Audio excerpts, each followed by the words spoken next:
आप देख रहे हैं केवल सच तक। डिप्टी मेयर ने किया प्रेस वार्ता, कहा बिल्डिंग रेगुलाइजेशन को मास्टर प्लान से नहीं जोड़ा जाना चाहिए। राजधानी रांची में हजारों भवनों का नक्शा ही नहीं है, वहीं पुराने भवनों को भी रेगुलाइज करने को लेकर सरकार ने प्रस्ताव पारित कर दिया है, लेकिन इसमें कुछ बिंदुओं पर ध्यान देने की जरूरत है। इसलिए प्रस्ताव में कुछ संशोधन को लेकर सरकार का ध्यान आकृष्ट कराया गया है। ये बातें मंगलवार को डिप्टी मेयर श्री संजीव विजयवर्गीय ने कही। उन्होंने कहा कि भवन रेगुलाइजेशन का जो प्रस्ताव है उसे मास्टर प्लान से ही नहीं जोड़ा जाना चाहिए। लोगों से एफिडेविट के माध्यम से एक स्वेच्छा पत्र लेना चाहिए। शहर के विकास में अगर भविष्य में कोई बाधा आती है तो जिस अंश को विकास के लिए लिया जाना है उसे स्वेच्छा से संबंधित निकाय में देने का वादा रूपी एफिडेविट लिया जाना चाहिए। उन्होंने अपनी बातों को जारी रखते हुए आगे कहा कि भवन के क्षेत्रफल को 5000 स्क्वायर फीट और 15 मीटर हाइट में बंधन तर्कसंगत नहीं है। अगर हम व्यवहारिक दृष्टि से देखें तो 3000 स्क्वायर फीट का 4 भवन यानी ABCD भूस्वामियों के द्वारा बनाया गया है, उसको हम रेगुलर कर रहे हैं तो चारों को एक साथ नियमित करने पर 12000 स्क्वायर फीट का भवन ही बन पाएगा। इसीलिए केवल ऊंचाई सीमा को बांधना तर्कसंगत होगा। प्रस्ताव में है कि 2019 तक बने भवनों को ही रेगुलाइज किया जाएगा, जो कि तार्किक नहीं है। उन्होंने कहा कि जिस दिन अधिसूचना जारी हुई है उस दिन के पूर्व के बने सभी भवनों पर यह नियम लागू होना चाहिए। उसके बाद अगर कोई निर्माण होता है तो संबंधित अधिकारियों पर भी कार्रवाई सुनिश्चित किया जाना चाहिए कि बिना अनुमति के कोई भवन कैसे बन गया। उन्होंने बताया कि रांची शहर में CNT यानी भूमियारी वाली जमीन लगभग 50% से अधिक है। इस भूमि पर मकान बनाकर लोग लंबे समय से रह रहे हैं। ऐसे घरों की संख्या 1 लाख से अधिक होगी। नगर निगम को उसके मालिकाना हक पर ना जाते हुए उन भवनों का भी उचित शुल्क लेकर रेगुलाइज कर देना चाहिए। इसके अलावा उन्होंने कहा कि जहां कहीं भी सरकारी जमीन, नाला या रोड पर अतिक्रमण किया गया है उसे तत्काल मुक्त करने की जरूरत है। सबको नमस्कार। आज ये प्रेस कॉन्फ्रेंस शहर में अवैध मकानों के नियमितीकरण पर सरकार ने एक डेडलाइन डेट दिया था और आज उसका अंतिम दिन है। उसमें उनके किए गए प्रस्ताव पर संशोधन मांगा गया है। क्योंकि पिछले 15 वर्षों से हम लोगों ने रांची नगर निगम में बहुत अंदर तक देखा है और बहुत चीज़ों को देखा, तो यही पता चला है कि 2 बार जब नियमितीकरण का प्रस्ताव आया तो दोनों बार इतनी अशुद्धियाँ थी जिसके कारण रांची शहर को इसका फ़ायदा नहीं मिला। तो हम लोगों ने कुछ प्रस्ताव बनाए हैं जो सरकार को मैंने कल भेजा है। सरकार के पास पत्र मिल गया है और आज इसीलिए इसे प्रेस के माध्यम से आम लोगों के लिए भी और सरकार को का ध्यान आकर्षण के लिए भी कर रहा हूँ। भवन नियमितीकरण रांची शहर ही नहीं बल्कि पूरे झारखंड के लिए बहुत आवश्यक है। चूँकि झारखंड जब बिहार से अलग हुआ तो किसी के मन में ये नहीं था कि रांची वैसा शहर बनेगा जो राजधानी का रूप ले लेगा और जहां इतनी बड़ी आबादी बसने लग जाएगी और आबादी के साथ साथ वाहनों की संख्या में भी उत्तरोत्तर वृद्धि होगी। तो प्लान्ड वे में हमारा शहर नहीं बसा हुआ है।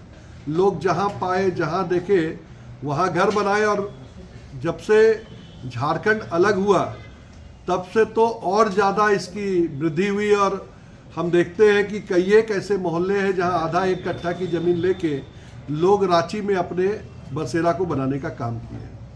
लेकिन आज जो परिस्थितियां बनी हैं उसमें हम लगभग ऐसे 2-2.5 लाख घर हैं उनको तोड़ नहीं सकते। तो लगातार हमारे बोर्ड के माध्यम से भी, मेरे माध्यम से भी, हमारे जितने पार्षद हैं उनके माध्यम से भी, राज्य सरकार चाहे जिसकी भी रही हो, हम लोगों ने हमेशा प्रस्ताव भेजा कि जो भवन बने हैं उनको नियमित किया जाए। हमने देखा है कि पिछले 1 साल पूर्व रांची में जब ऐसे 50-60 भवनों को तोड़ने का जब आदेश अपर बाजार में हुआ था तो लोगों के अंदर कितना भय था, और हजारों नोटिसें जब रांची में सर्व हुई थी तो उस समय जनता के बीच में एक डर सा बन गया था। उस समय हम लोगों ने एक नियमितीकरण के लिए फिर सरकार को भेजा और उसका परिणाम निकला कि सरकार ने पिछले 2 महीने पहले इस पर विचार किया और इसको नियमित करने के प्रस्ताव को अपने डोमेन में डाला है, और आम लोगों से इसमें क्या संशोधन किया जाना चाहिए जिससे ज़्यादा से ज़्यादा लोगों को फ़ायदा हो, उसके लिए उसने अपने डोमेन में छोड़ा है। तो आज हम लोग कुछ प्रस्ताव लेके आए हैं, जो प्रस्ताव मैं आपके सामने बताना चाहूँगा, जिससे कि अगर ये प्रस्ताव को लागू किया जाए तो जो मंशा हमारी है या सरकार की है कि ज़्यादा से ज़्यादा लोगों को इसका फ़ायदा मिले, वो ज़रूर मिलेगा, और उससे बहुत ज़्यादा परेशानी भी नहीं आएगी, विकास भी बाधित नहीं होगा। तो ऐसे 4 प्रावधानों को हमने लिखा है। एक तो कि हम देखते हैं कि हर एक नियमितीकरण के प्रस्ताव में एक विषय आता मास्टर प्लान, कि मास्टर प्लान रहेगा जैसा रहे उसको बिना छेड़छाड़ किए हुए नियमितीकरण। अब मास्टर प्लान अभी बनाए, घर बन गया पहले, तो अगर हम उसको फॉलो करेंगे तो आज के दिन 50% से ज़्यादा भवन पास ही नहीं होंगे। तो हमारा ये प्रस्ताव है कि सरकार एफिडेविट ले, सरकार क्या, सरकार के माध्यम से नगर निगम एफिडेविट उस मकान मालिक से ले जिसमें ये उल्लेख रहे कि हम मास्टर प्लान को भले बाधित कर रहे हैं, हमारा घर नियमित हो रहा है, लेकिन अगर कोई विकास की योजना आती है तो हम स्वेच्छा से अपने तोड़ के वो क्षेत्र को खाली करेंगे। जब तक विकास की योजना नहीं आ रही है तब तक उस भवन को नियमित करना चाहिए। मुझे लगता है कि अगर ये हो जाता है तो रांची शहर के ऐसे लाखों घर जो आज मास्टर प्लान में फंसने जा रहे हैं वो नहीं फंसेंगे। दूसरा मैंने संशोधन दिया है कि सरकार ने 2 सीमा बांधी है।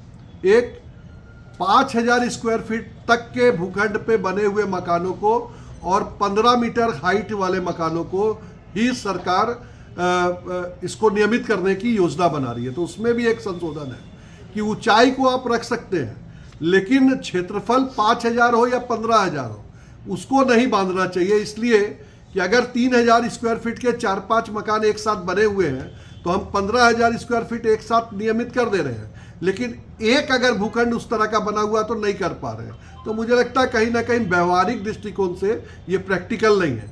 तो क्षेत्रफल नहीं बांध के ऊंचाई को बांधना ज़्यादा श्रेयस्कर रहेगा। इसका भी प्रस्ताव मैंने सरकार को भेजा है।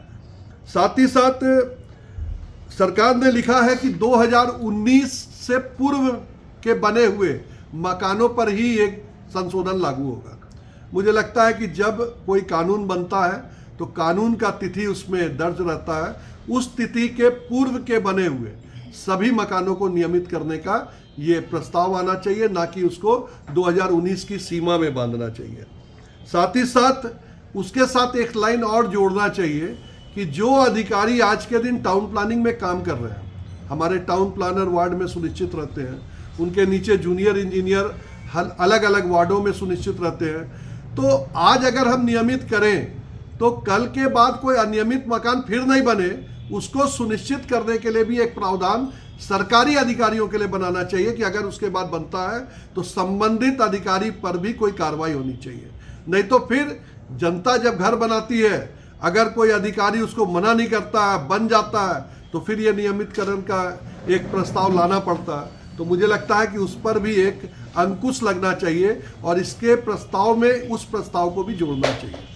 साथ ही हम रांची शहर को अगर अच्छी तरह से देखें तो हमारा शहर का 50% से अधिक का जो भूखंड है वो सीएनटी से प्रभावित है। आज सीएनटी से प्रभावित कई एक ऐसे मोहल्ले हैं जहां हजारों हजार घर बन गए। मैं नहीं समझता हूं कि 1 लाख घर से कम सीएनटी की जमीन में भी मकान बने हुए होंगे। कोई भी नक्शा उसके वैधानिक तत्वों को ऐलान नहीं करता है।